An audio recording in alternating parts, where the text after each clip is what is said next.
wanna see this.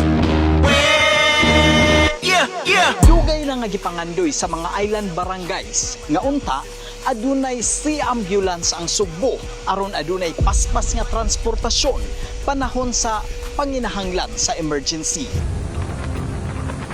Si Governor Pam Barriquatro naningkamot nga adunay magamit nga sea ambulance ang Sugbo.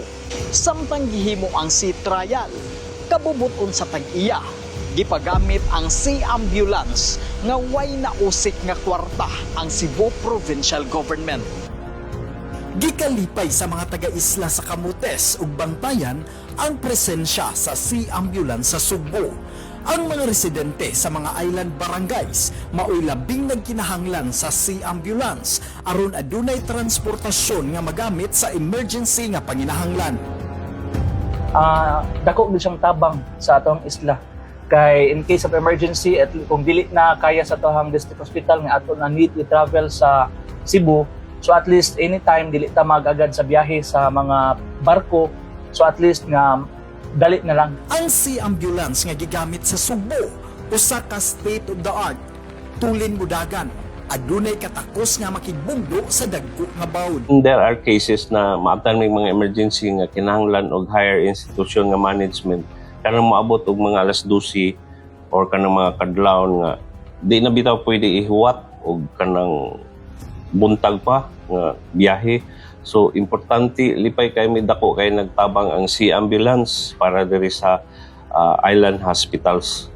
Mo nang lipay kay mi nga di naaday plano nga sea ambulance to augment sa atong pagtransport sa atong mga emergency cases nga pasyente padung sa city. Nindot na siya kay mapaspas ang atong pupanitan natin pasyente, mapaspas nga ito pag-abot. Nindot gid siya nga inana ba si ambulance kaysa sani kaning kaysa kay pagkuan nindot na kay largo-largo. Nindot kaayo na siya. Nagpasalamat kami sa iyang maayong mga plano o sa mga ipahimo niya sa Dinis Provincia. Lahi na sa kaniadto ba? Sea ambulance nga pasado sa dekalidad nga pang-rescue sama sa mga sakyanan sa military units, maritime law enforcement, Coast Guard type rescue team. Gisiguro ni Governor Pam Barriquatro ang sea ambulance nga luwas sakyan ug sigurado nga makasalbar og kinabuhi. Ang para madali nga kung panangitan makikisigo. Madali nga to. Kaya dumali agad. Hindi na misilbi na pila na ka oras na ito abot. Matay na mga pasyente. Ang sea ambulance nga kasamtangan gigamit sa Sugbo, wa pa mapaubos sa bidding, wa pa mabayri, wa pa'y naggasto ang gobyerno. Tungod kay way nausik nga kwarta sa gobyerno, limpyo ang konsensya ni Governor Pam Barriquatro.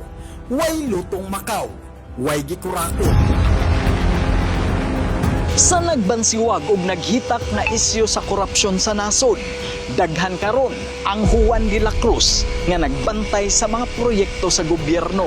Ang bantayan, dili kadto mga proyekto nga wa pay nagasto ang gobyerno. Singgit sa kadaghanan, unahon ang isyu sa korupsyon sa flood control project nga bilyones ang budget. Istoryang may labot ang Sugbo. Ako si Monching Auxtero, Sugbo News. Be humble, sit down,